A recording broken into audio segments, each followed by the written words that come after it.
The principal ran into lunch crying and yelled, "Who knows my daughter?" Principal Vaughn never cried.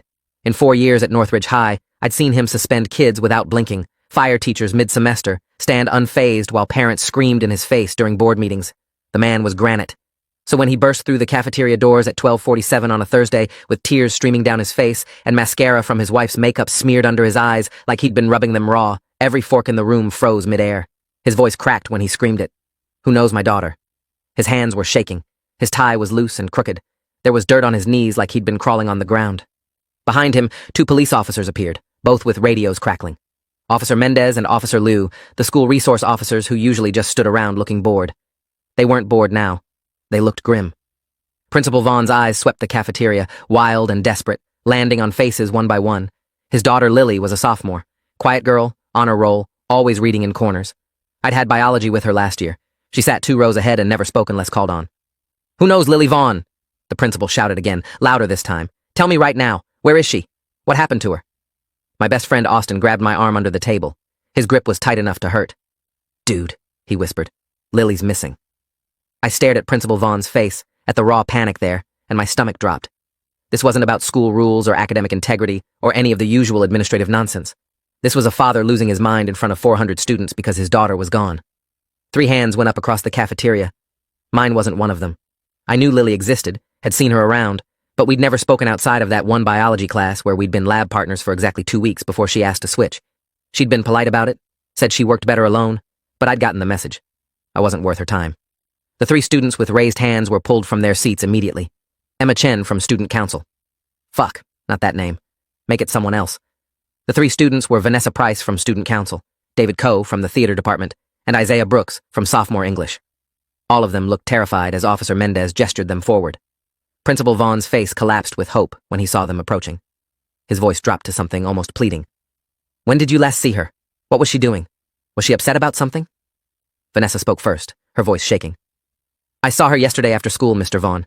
She was at her locker around 3:30. She seemed fine, just normal." David nodded quickly. "Yeah, I saw her in English 4th period yesterday. She turned in her Gatsby essay and left right when the bell rang. I didn't notice anything weird." Isaiah hesitated before speaking, his eyes darting to the police officers. I saw her this morning, actually, before 1st period. She was in the parking lot talking to someone in a car." Principal Vaughn's head snapped toward Isaiah so fast I heard his neck crack from 3 tables away. "What car? What kind of car? Who was driving?" Isaiah backed up a step. "I don't know, man. I mean, Mr. Vaughn. It was dark blue, maybe black. A sedan. I couldn't see who was inside because the windows were tinted. But Lily got in, and they drove away. She looked like she knew whoever it was." The cafeteria had gone completely silent. You could hear the fluorescent lights buzzing overhead. Principal Vaughn's face went from panicked to something harder, something that looked like rage mixed with terror. "What time?" Isaiah swallowed. "Like 7:15, maybe 7:20, right before 1st period started." Officer Liu pulled out a notebook and started writing. "Mr. Vaughn, when did you realize Lily was missing?" Principal Vaughn's voice was hoarse. "She didn't come home last night. My wife and I thought she was staying at her friend Becca's house for a study group, but Becca's mom called this morning asking if Lily was sick because Becca had been waiting for her all night. We tried calling Lily's phone. It goes straight to voicemail. We drove to the school, checked her locker, asked her teachers. Nobody's seen her since yesterday afternoon. Except Isaiah just said he saw her this morning," Officer Mendez pointed out. Isaiah's face went pale. "I swear that's what I saw. She was getting into a car in the parking lot this morning." Officer Liu exchanged a glance with Mendez. "Mr. Brooks, are you certain it was this morning? Not yesterday morning?" Isaiah opened his mouth, then closed it. His eyebrows drew together. It was dark out. I thought it was this morning because I just got to school, but maybe, I don't know. I'm confused now." David raised his hand like we were still in class.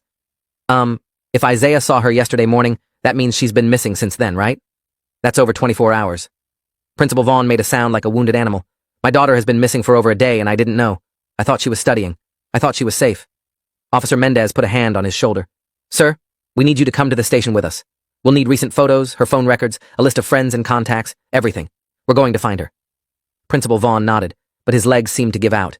He grabbed the nearest table for support, and I realized it was my table. His hand landed right next to my lunch tray. His eyes met mine for a split second. There was nothing but desperation there. "Help me," his expression said. "Someone help me find my daughter." Then Officer Liu was guiding him toward the exit, and the 3 students who'd raised their hands were being taken somewhere else, probably for more detailed questioning. The cafeteria stayed silent for maybe 5 seconds after they left. Then, it exploded. Everyone started talking at once, pulling out phones, texting, speculating. Austin leaned across the table. Holy shit, Lily Vaughn is missing. Like actually missing. Do you think she ran away, or do you think something happened to her? I didn't answer, because I was remembering something.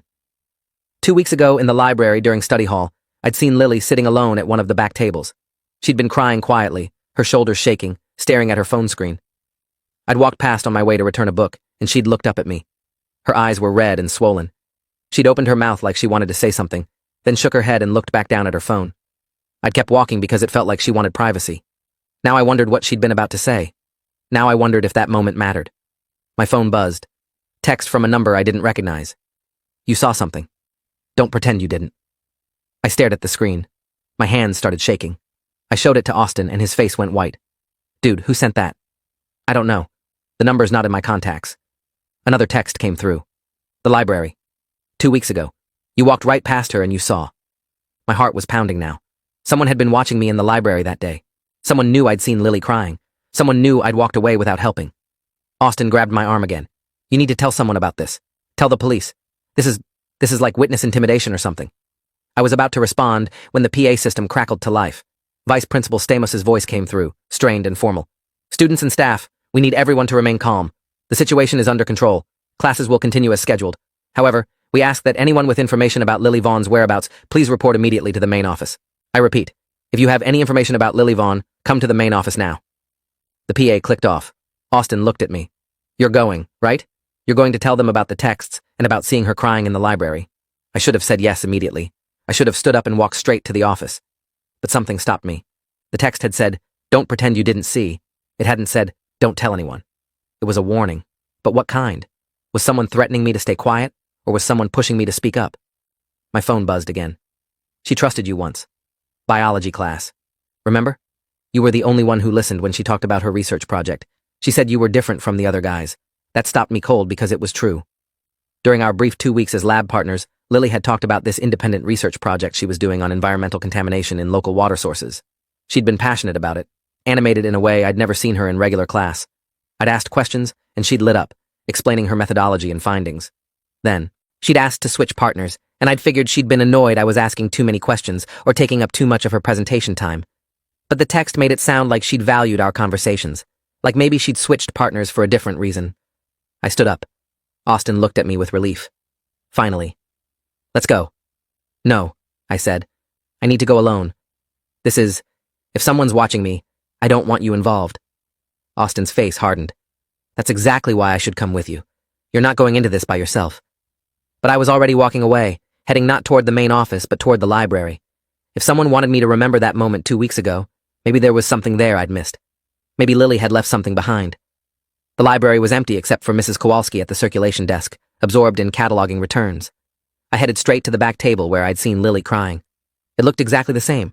Same scratched wood surface, same uncomfortable plastic chairs, same view of the parking lot through the window. I sat down in the chair Lily had been sitting in and tried to see what she'd been seeing.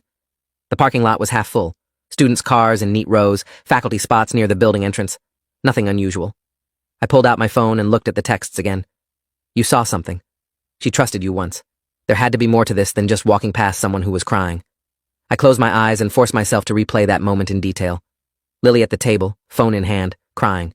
Me walking past with a book. Her looking up at me, red eyes, opening her mouth to speak, then shaking her head and looking back at her phone. What had been on her phone screen? I hadn't seen it clearly, but it had been bright. Not a text message screen, those are darker. Something white or light-colored. A photo, maybe? A document? My phone buzzed. You're in the right place. Now look where she was looking. I spun around, searching the library for cameras or someone watching, but saw nothing. Mrs. Kowalski was still absorbed in her work. The library appeared empty. I turned back to the window and looked where Lily would have been looking. The parking lot. Faculty spots. Principal Vaughn's reserved spot was visible from this window, marked with his name on a sign. 2 weeks ago, what would have been parked there? My phone buzzed again. Wednesday 2 weeks ago. 3:45 p.m. Check the school security logs if you're smart enough. This person, whoever they were, was giving me breadcrumbs, leading me somewhere. But why? Why not just tell the police directly? Why involve me? I took a screenshot of all the texts and headed toward the main office. Even if I didn't understand what was happening, I needed to report this. The office was chaos when I arrived.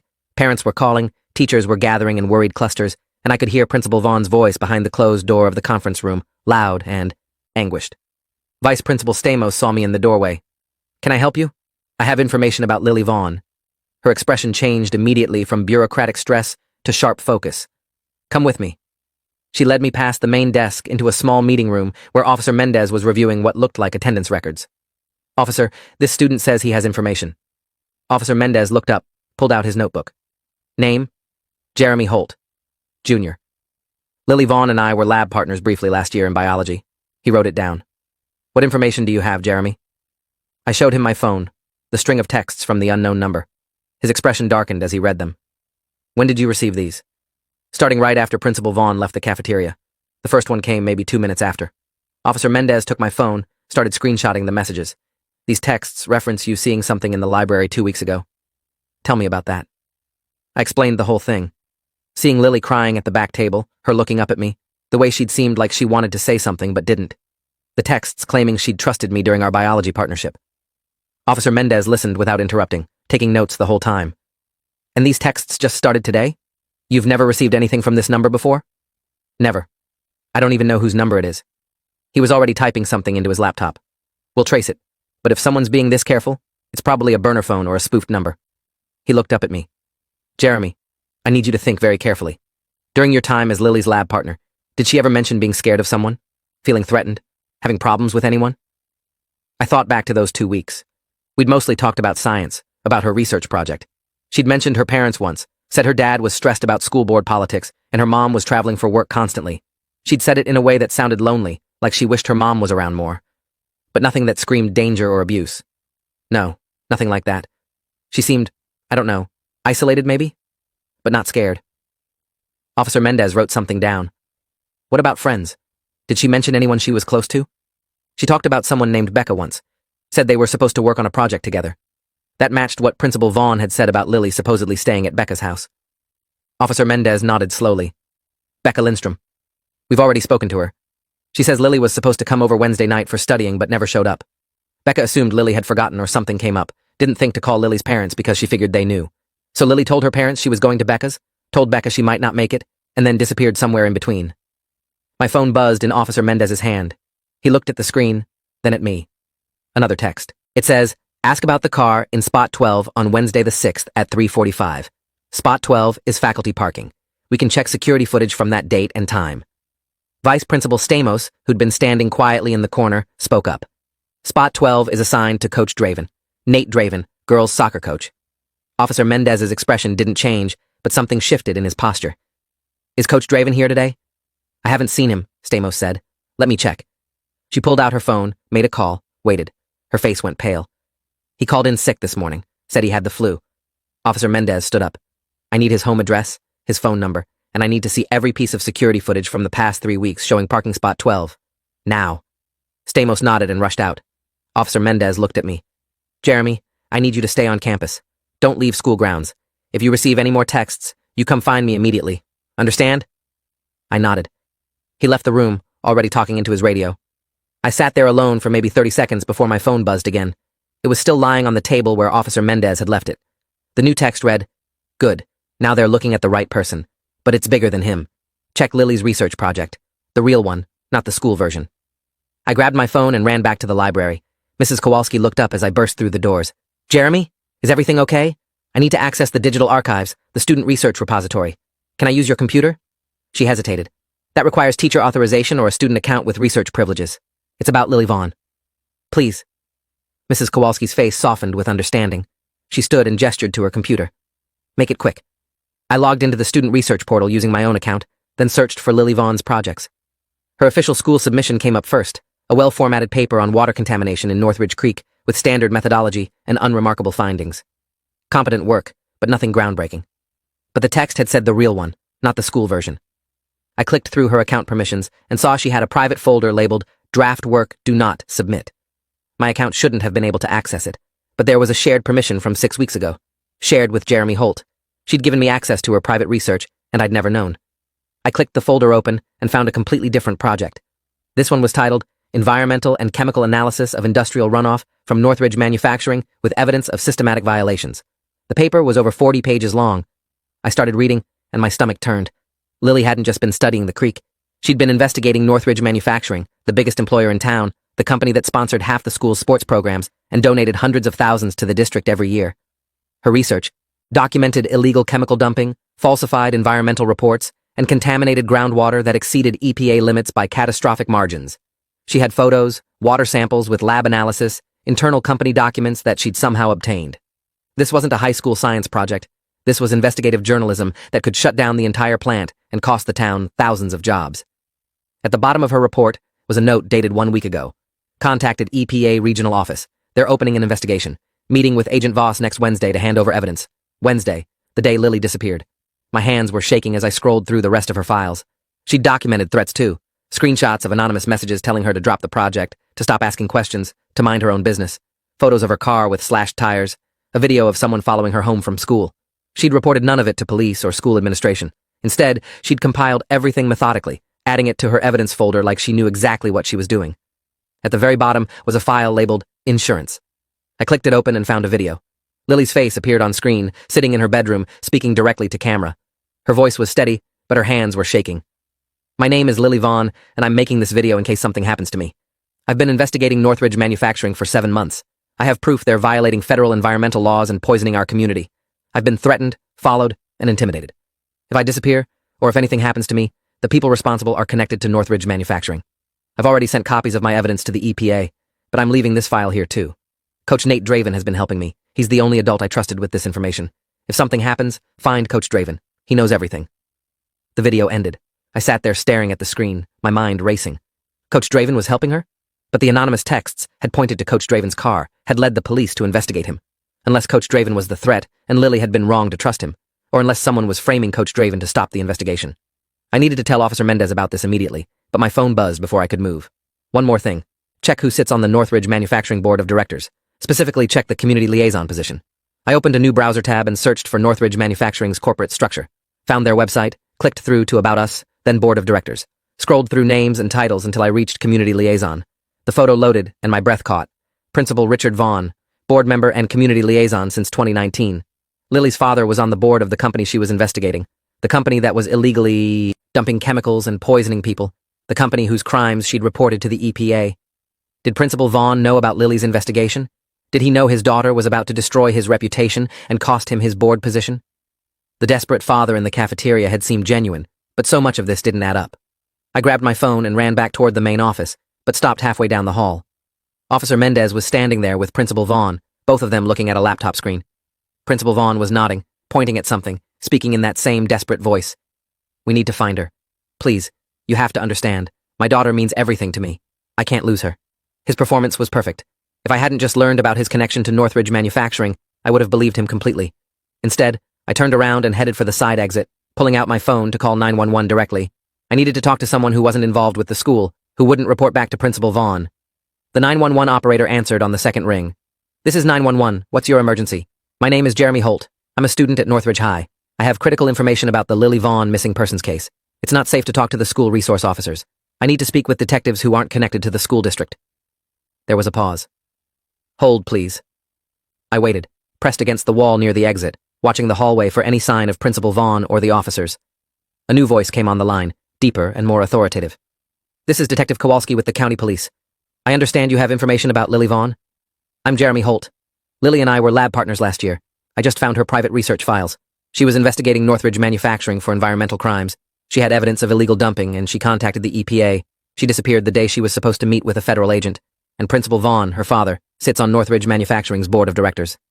Detective Kowalski's tone sharpened. Where are you right now, Jeremy? At school. I'm near the east exit.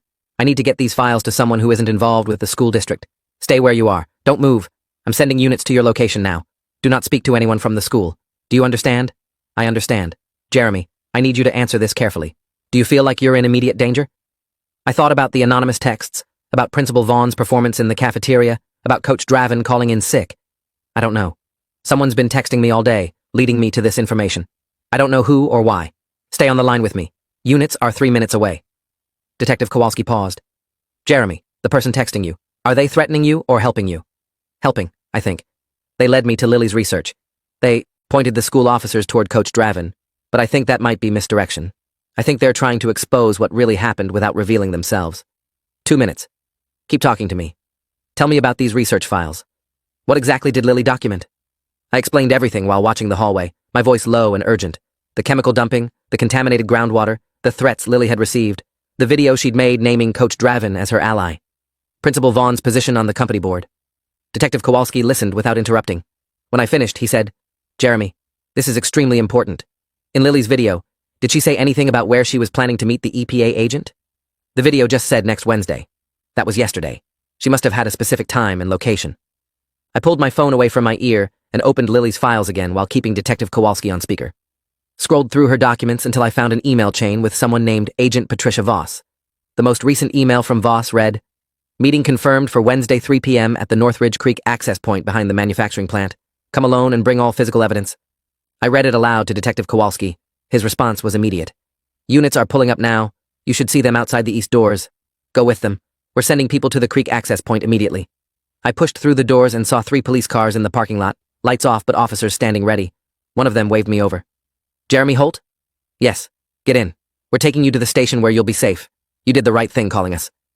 I climbed into the back of the patrol car and we pulled away from school. Through the window, I saw Principal Vaughn running out the main doors, his face contorted with rage. He was yelling something, pointing at the police car, but we were already turning onto the main road.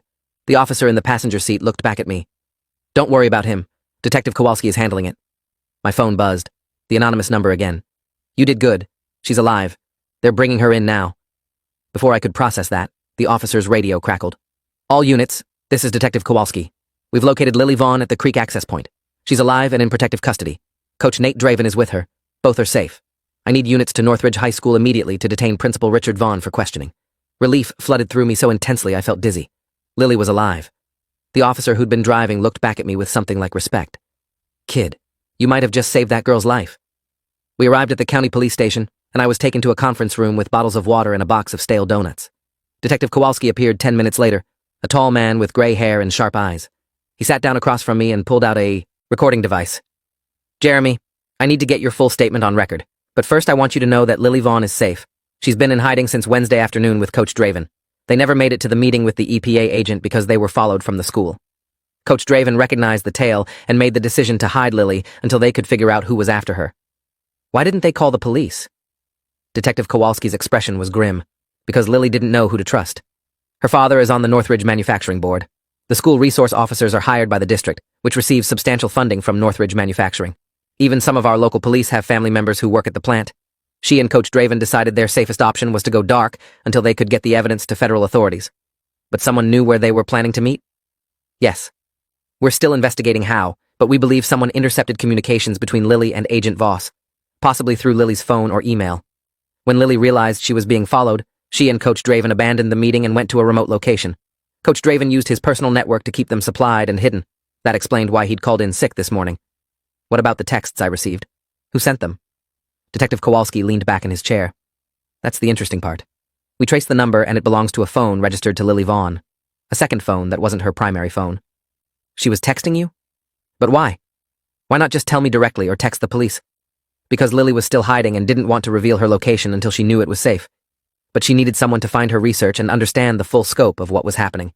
She chose you because she remembered you from biology class. She said you were one of the few people who actually listened to her ideas and didn't dismiss her. I sat there processing this. Lily had been orchestrating everything from hiding, leading me through breadcrumbs because she knew if she just dumped everything on me at once, I might not believe it or might tell the wrong people. She'd been controlling the investigation from the shadows. Detective Kowalski continued. Lily's been giving us information in real time. When she saw her father show up at school this morning and stage that scene in the cafeteria, she knew he was trying to control the narrative, make himself look like the desperate father so that when she was found, or if she disappeared permanently, he'd be above suspicion. The crying, the panic, all of it was performance? All of it. Principal Vaughn knew exactly where his daughter was because he's the one who hired people to find her and silence her.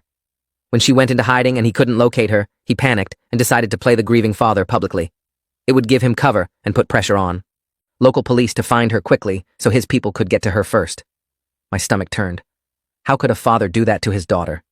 Detective Kowalski's expression hardened. Lily's research was going to cost Principal Vaughn his board position, his reputation, and potentially his freedom. He's been covering up Northridge Manufacturing's violations for years in his role as community liaison. When Lily started investigating, he tried to stop her quietly. The threats, the intimidation, that was all him trying to scare her into dropping it. When that didn't work and she contacted the EPA, he decided she had to disappear before she could testify. The conference room door opened and a woman in a gray suit walked in, followed by Lily Vaughn. Lily looked tired and scared but alive. She saw me and something like relief crossed her face. "Jeremy, you found everything." I stood up, not sure what to say. The woman in the suit introduced herself as Agent Patricia Voss from the EPA. She sat down next to Lily, who was clutching a folder to her chest, like a lifeline. Detective Kowalski gestured for me to sit back down. "Lily wanted to thank you in person. She also wanted to explain why she involved you." Lily's voice was quiet but steady. "In biology class, you were the only one who took my research seriously. Everyone else thought I was being paranoid or making a big deal out of nothing. But you asked real questions, and you listened to the answers. When I realized I needed help getting this information out safely, I thought of you. I'm sorry I dragged you into this without asking. I didn't know who else I could trust." I shook my head. "You don't need to apologize. I wish you'd told me sooner. If I'd known you were in danger, I wouldn't have told you because I didn't want you in danger too. But when my dad showed up at school today doing his performance, I knew I had to move fast. If the local police found me before the feds did, I'd disappear for real. So I used the breadcrumbs to lead you to the evidence, knowing you'd do the right thing and call someone outside the school district." Agent Voss spoke up. "Lily's research is extraordinary. She's documented years of systematic environmental violations with a level of detail that will hold up in federal court. Northridge Manufacturing is facing criminal charges, and several executives, including board members, will be prosecuted." "What happens to Principal Vaughn?" I asked. Detective Kowalski's smile was cold. "Principal Richard Vaughn was arrested 20 minutes ago on charges of conspiracy to commit kidnapping, obstruction of justice, and criminal intimidation. We have recorded phone conversations between him and the men he hired to find Lily. We have financial records showing payments from Northridge Manufacturing to his personal accounts. We have everything." Lily set her folder on the table and opened it, revealing stacks of documents. The top page was a handwritten note that read, "Dad, I know what you did. I know who you really are. I'm sorry I couldn't trust you, but I had to choose between protecting you and protecting everyone else you were hurting. I chose everyone else. I hope someday you understand why." Her hands were shaking as she closed the folder. "He called me 2 days ago when I was hiding. Somehow got Coach Draven's number. He begged me to come home, said everything would be fine, said we could work it out as a family." His voice sounded so genuine. For a minute, I almost believed him. "What stopped you?" Agent Voss asked gently. Lily looked up, her eyes hard despite the tears. "Because while he was begging me to come home, I could hear someone in the background asking if he had my location yet. He was trying to keep me on the phone long enough to trace the call. My own father was hunting me." The room fell silent. Agent Voss put a hand on Lily's shoulder. "You're safe now. And because of your courage, dozens of other families will be safe from the contamination. You did the right thing." Lily wiped her eyes. "What happens now?" "You'll be placed in temporary protective custody until the trials are concluded," Detective Kowalski said. "Your mother has been contacted and she's flying back from her business trip. She had no knowledge of your father's activities and she's cooperating fully with the investigation. You'll stay with her in a secure location until this is resolved." "And school?" Lily asked, looking at me. "Can I come back?" "That's up to you," Agent Voss said. "But I'd recommend finishing the semester remotely given the media attention this is going to generate. Once the story breaks about Northridge Manufacturing, you'll be the center of a firestorm." Lily nodded slowly. Then she looked at me again. "Jeremy, there's one more thing. Coach Draven wanted me to tell you that you have a gift for seeing what other people miss. He thinks you should consider investigative journalism or criminal justice. He said the world needs more people who ask questions and actually listen to answers." I felt my face flush. I was just trying to help." "That's exactly the point," Lily said with a small smile. "Most people wouldn't have. Most people would have seen those texts and ignored them or turned their phones off or told themselves it wasn't their business. You kept digging until you found the truth. That's rare." Detective Kowalski stood up. "Jeremy, we'll need you to come back tomorrow to give a complete formal statement. For now, we're calling your parents to pick you up. You should go home and rest. This has been a traumatic day for everyone." As I stood to leave, Lily reached out and grabbed my hand. "Thank you," she said quietly, "for not walking past me again, for paying attention this time." I squeezed her hand once, not trusting my voice, then followed an officer out of the conference room. My parents arrived 30 minutes later, both of them pale and frightened. My mom hugged me so tight I could barely breathe while my dad spoke with Detective Kowalski in low, urgent tones. The drive home was silent. When we got there, my mom made me sit at the kitchen table while she heated up soup I couldn't eat, and my dad paced, running his hands through his hair. Finally, he sat down across from me. "Son, what you did today was incredibly brave, but it was also incredibly dangerous. If things had gone differently, if Principal Vaughn had found you before the police did." "I know, Dad. I'm sorry I scared you." Don't apologize, my mom said fiercely. You saved that girl's life. You did what was right even though it was terrifying. That's what we raised you to do. I just wish you hadn't had to. That night I lay in bed staring at the ceiling, unable to sleep. My phone sat on the nightstand, silent now. No more anonymous texts, no more breadcrumbs to follow, just the weight of everything that had happened pressing down on my chest. The next morning, the story broke. News vans surrounded Northridge High School. Reporters camped outside the county police station. Headlines screamed about the environmental scandal, the principal's arrest, the brave student investigator who'd risked everything to expose the truth. Lily's name and photo were everywhere. My name too, though less prominently. Student who helped break the case, the articles called me. I stayed home from school on Detective Kowalski's advice. He called that afternoon to tell me that 3 more Northridge manufacturing executives had been arrested, that the EPA was shutting down the plant pending a full investigation, and that Principal Vaughn had refused to post bail because he knew he'd be safer in custody than out on the street where his former associates might silence him. Coach Draven gave a statement to the press, explaining how he'd helped Lily because his own daughter had died from leukemia 3 years ago, and he'd always suspected the contaminated water was responsible. He jumped at the chance to help Lily prove what he'd never been able to prove about his daughter's death. The following week, Austin came over, and we sat in my backyard throwing a football back and forth. He'd been texting me constantly, making sure I was okay, sharing all the insane rumors circulating at school. Dude, he said, catching the ball and spinning it in his hands. Everyone's calling you a hero. The sophomores are talking about you like you're Batman or something. I'm not a hero. Lily did all the work. I just followed the clues she left. Austin threw the ball back, hard enough that I had to lunge to catch it. Yeah, but most people wouldn't have followed those clues. Most people would have deleted those texts and pretended they never happened. You didn't. That counts. A month later, I was called to testify before a federal grand jury. I sat in a wood-paneled room and told everything I knew while lawyers and officials listened with intense focus. Lily testified too, presenting her evidence with the same methodical precision she'd shown in biology class. She was brilliant. Afterwards, in the hallway outside the courtroom, Lily's mom thanked me with tears in her eyes. She looked like an older version of Lily, same determined jaw, same sharp eyes. My daughter says you gave her hope when she'd almost given up, Mrs. Vaughn said. She'd been in hiding for 3 days, terrified and alone, and then she thought of you, thought of how you'd listened to her in biology class. She decided if she could just get the information to you, you'd know what to do with it. I'm just glad she's safe, I said. Mrs. Vaughn wiped her eyes. Richard, my husband, he's been formally charged with 37 counts, including attempted kidnapping and conspiracy to commit murder. The prosecutors found evidence that if they'd found Lily, the men he hired weren't planning to bring her home. They were planning to make her disappear permanently. My own husband was going to kill our daughter to protect his reputation. She broke down sobbing, and I stood there awkwardly until Agent Voss appeared and guided her away. Lily came out of the courtroom a few minutes later, flanked by lawyers. She saw me and smiled, tired but real. Hey, lab partner. Hey, you doing okay? She shrugged. I'm alive. My dad's going to prison for the rest of his life. My research destroyed the town's biggest employer and put 2,000 people out of work. But the water's getting cleaned up and people aren't being poisoned anymore. So yeah, I guess I'm okay. The trial lasted 3 months. I testified twice more, answering questions about the texts, the library moment, Lily's research files. Principal Vaughn sat at the defense table looking smaller than I remembered, his expensive suit unable to hide how much he'd diminished. He never looked at Lily during her testimony, just stared at the table while his daughter explained how he'd threatened her, tried to bribe her, ultimately tried to have her killed. The jury deliberated for 6 hours, guilty on all counts. Principal Vaughn would spend 40 years in federal prison. 4 other Northridge manufacturing executives received sentences ranging from 15 to 25 years. The company filed for bankruptcy and the plant was demolished. The contaminated areas began the slow process of environmental remediation that would take decades. Lily transferred to a private school across the state where she could finish high school without the constant media attention. But she texted me sometimes, sharing articles about environmental science or asking my opinion on her new research projects. She was still investigating, still asking questions, still refusing to look away from uncomfortable truths. Coach Draven retired from teaching and started a nonprofit focused on environmental justice, working with students to investigate potential contamination in their communities. He asked me to join the board when I turned 18. I said yes. Austin and I graduated and went to different colleges. I studied journalism, focusing on investigative reporting. Every professor who heard my story had the same reaction, a mix of admiration and concern. You understand the risks, right? They'd ask. This kind of journalism makes powerful people angry.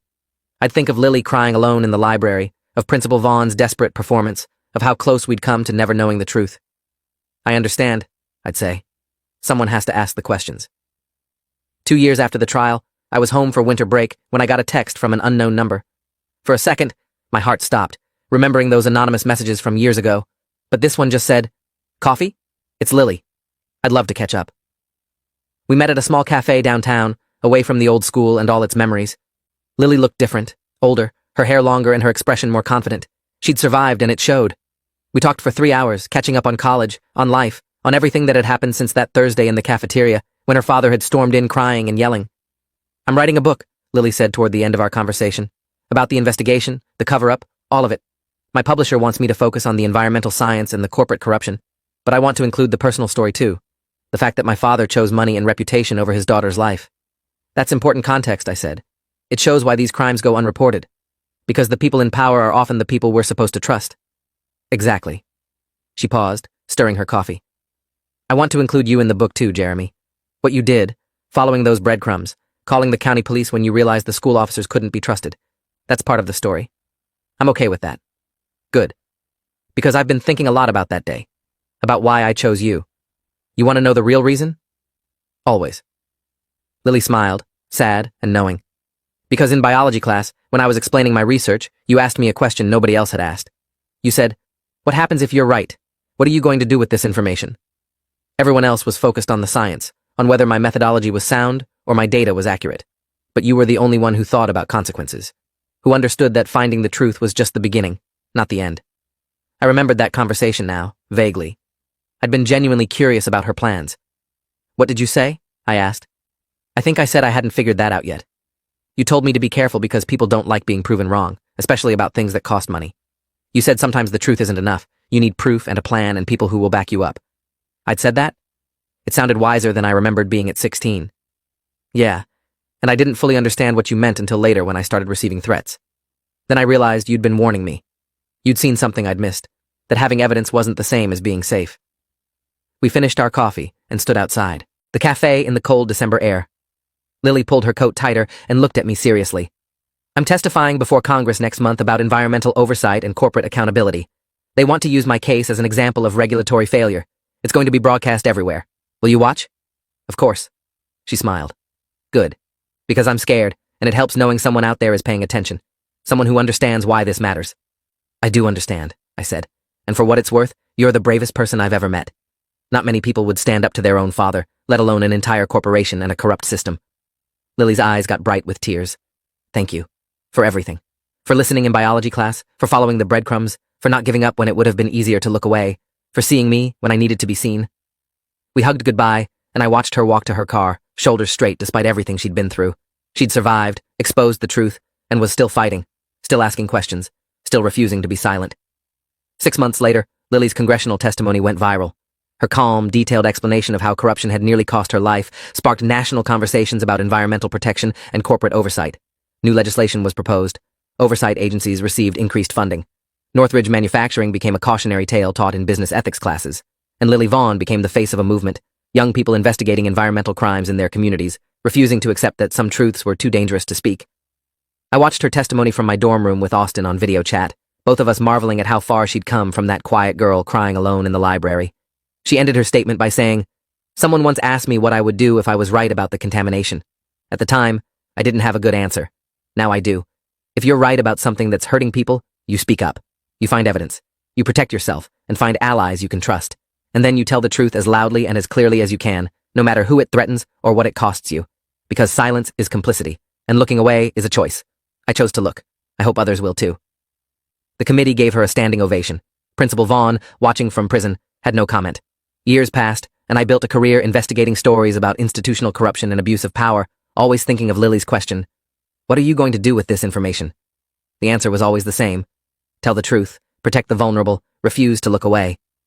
Lily published her book, finished college, started a consulting firm helping communities investigate environmental violations. We stayed in touch, occasional texts and coffee when we were in the same city, bound by that shared experience of uncovering something dark and refusing to let it stay hidden. Sometimes I think about that moment in the library 2 weeks before everything exploded, when Lily looked up at me with tears in her eyes and almost spoke. I wonder what she would have said if I'd stopped and asked if she was okay. Maybe nothing would have changed. Maybe she still would have had to go into hiding and orchestrate everything from the shadows. Or maybe she would have trusted me sooner, and we could have gone to authorities together, and she wouldn't have spent 3 days terrified and alone. I'll never know. But I learned something from her that stays with me in every investigation, every interview, every moment when looking away would be easier than pressing forward. The people crying alone in corners might be the ones who see the truth. Everyone else is missing, and the desperate performances of powerful people often hide the darkest secrets. And sometimes the bravest thing you can do is follow breadcrumbs left by someone who trusts you enough to lead you toward justice. And the question, "Who knows my daughter?" can mean so many different things depending on who's asking and what they're really trying to find. Thanks for watching till the end. Make sure to subscribe and like to not miss the next story.